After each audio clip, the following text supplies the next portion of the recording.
My name is Mary. I turned 35 this year on a warm summer day when birds were chirping happily.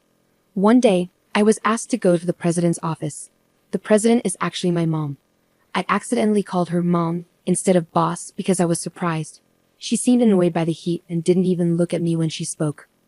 She said she's giving the company to my sister and firing me. It was hard to believe what I heard because the sun was so bright. I probably looked really shocked.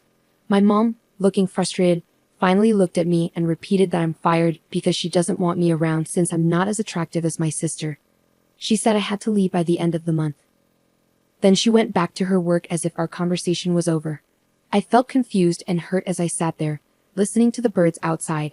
My mom even scolded me for still being there and told me to go back to work. I walked away from the office feeling like a robot, saying excuse me as I left and closing the door behind me. Our company is pretty small, just a 2-story building, and we're in the demolition business with about 10 people working here. It's a family business, with my mom as the president, my aunt and her husband as the top managers, and my mom's cousins as other important managers. But my mom always had the most control. After I finished high school, I got a job at an accounting firm. But when I turned 25, my mom said we needed an accountant at our family business. She basically guilted me into joining, saying I shouldn't abandon my family. And when I started, I didn't just do accounting work. My mom gave me all sorts of jobs, from paperwork to sales, whenever we were short-staffed. Basically, I did a bit of everything at the company. Even though the work was tough, I tried my best not to be a burden to anyone. I worked long hours and somehow managed to keep up with everything for the past 10 years. On the other hand, my sister Lucy, who was supposed to take over the company, is 3 years younger than me at 32, and she only started working here 2 years ago. Lucy had been jumping from one job to another, always saying they weren't right for her. When she turned 30, she stopped looking for work and spent her days relaxing at home. Then, my mom decided Lucy should work at our family business and made her an executive director. Even though I've been working at the company for 10 years, I'm still just a regular employee. Everyone noticed how differently my sister and I were treated, but I wasn't surprised. My mom has always liked Lucy more, even when we were kids. She gave Lucy all the nice clothes and toys she wanted and always said how cute she was. But I got hand-me-downs and wasn't paid much attention to. As a child, I didn't understand why my mom treated us differently. I worked hard in school and helped out at home, hoping to get her attention. But even when I got top grades, she barely noticed. At one point, I even thought about getting plastic surgery because I believed that if I looked prettier, my mom would pay more attention to me. But my aunt, who is my mom's sister, saw me feeling this way and explained why my mom ignored me so much. When I was in high school, I was told that my dad had died. But the truth was, when Lucy was born, my dad left my mom for another woman from his job. This woman was older than my mom and supposedly not as pretty, but she had a similar vibe to me. My aunt told me that my mom was too proud to admit that my dad left her for someone who wasn't as attractive as she was. She seemed kind of satisfied telling me this, like she enjoyed seeing my mom in a tough spot. My aunt wasn't particularly stunning herself. She took more after our side of the family. But she was good at her job and often used her charm to get ahead. My mom took over the family business when she was 32, after my dad left. She used her looks to attract and keep lots of clients, which really helped the business grow. Plus, there was a lot of demand for demolition work at that time because many buildings needed tearing down. So my aunt's family and my cousins couldn't really stand up to my mom.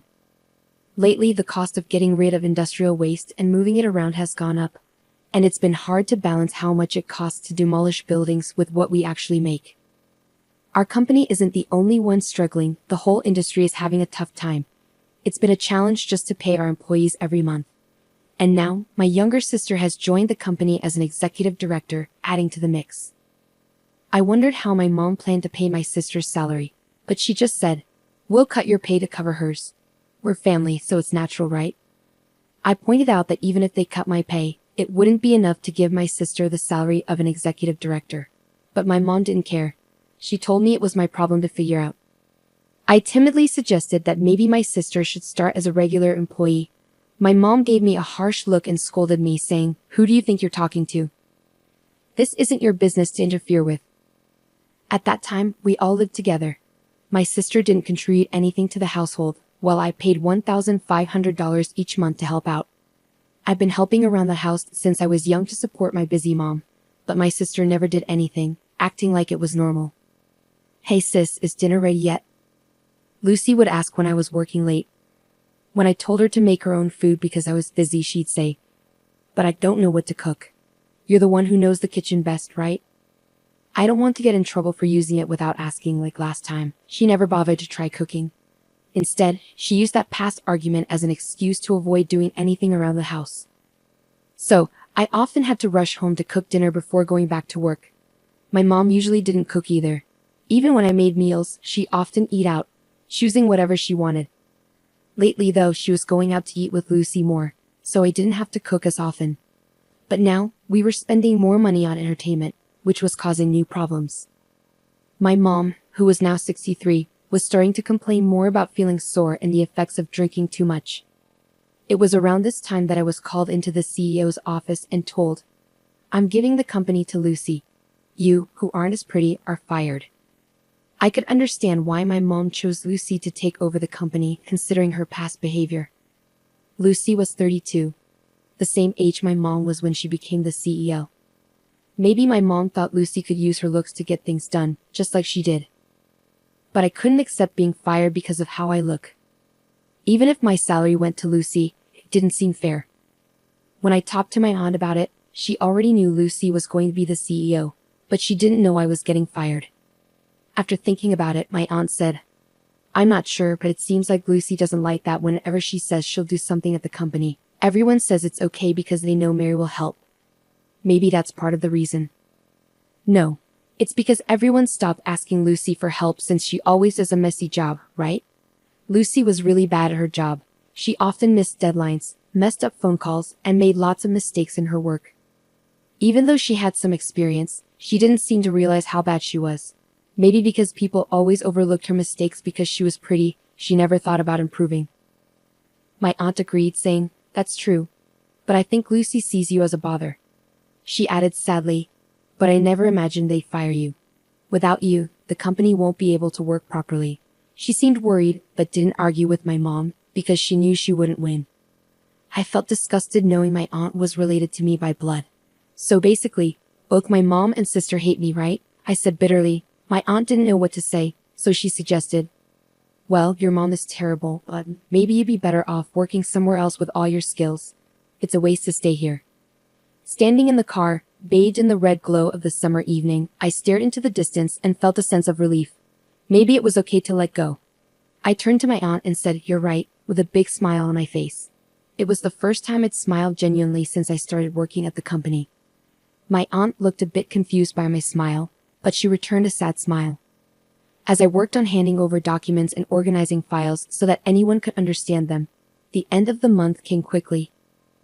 When I went to the CEO's office to resign on time, the sound of birds was gone, and my mom and sister were happily chatting. "That sales guy definitely has a crush on you. You, that bald guy?" "No way." They laughed loudly, not realizing I was there. When I cleared my throat, they finally noticed me. My sister looked at me curiously and said, "What's up?" "We don't need dinner tonight. I'm quitting today." "Thanks for everything," I told them. "Oh, was it today?" "I forgot." My sister laughed again. I felt relieved knowing I wouldn't have to see them anymore. "I'm moving out too, so take care," my mom replied mechanically, with no emotion.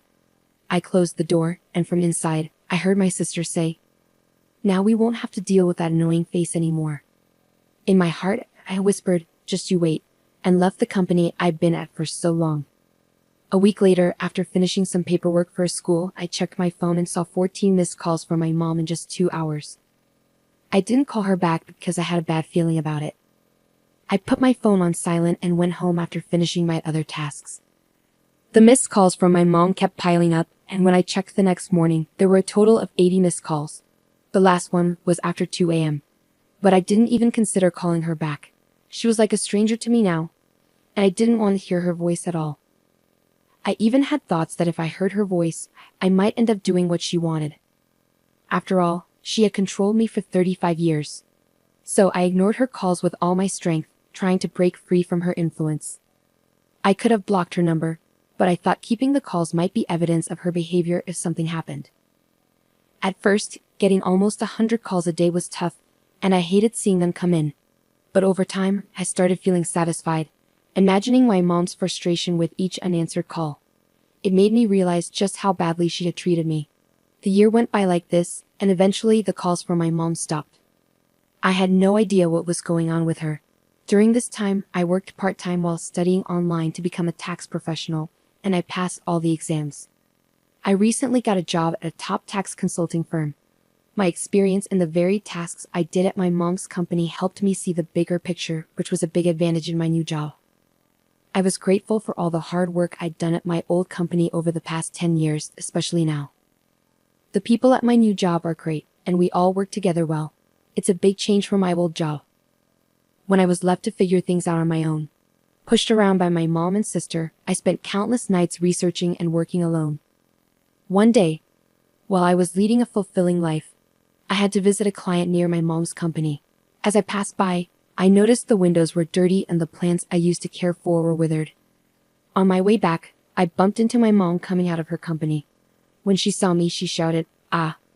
and rushed towards me. Expecting her to scold me, I instinctively covered my face with my bag. But to my surprise, she spoke to me in a sweet tone, asking where I'd been and if I'd changed my phone. It seemed like she hadn't even considered that I might not want to talk to her because I disliked her. Given everything she'd done to me, I couldn't help but wonder about her thought process. Ignoring my confusion, she continued, "Oh, but it's a good thing I saw you. Look at the state of this company. It's awful, isn't it? You can start working here again from tomorrow. I'm not mad, you know. So I forgive you for leaving a year ago. Please come back to work tomorrow." It took me a moment to process what my mom had just said. Did she only see me as a little child who adored her? Mom, I'm already working at another company, and I'm happy there," I said hesitantly. But instead of understanding, her face twisted into anger, and she yelled, "What? You're telling me you're working somewhere else while our company is struggling? I don't care about other companies, you belong to me, got it?" Causing a scene in the street. "Wait a minute, you're the one who fired me, remember? What about Lucy? What happened to her?" I asked. My mom snorted and said, "Oh, Lucy. I thought she'd be useful, but she got caught having affairs with 3 men from our main client. Our business with them ended quickly. I tried putting her in clerical work, but she couldn't even clean properly and was useless at accounting. Because of her, we couldn't even hire someone else." After venting her frustrations, my mom turned to me with a grin. "That's why it's your turn, Mary. Ever since you left, the office has been a mess. I need you to take responsibility." I had made a thorough handover manual before leaving and explained everything to Lucy.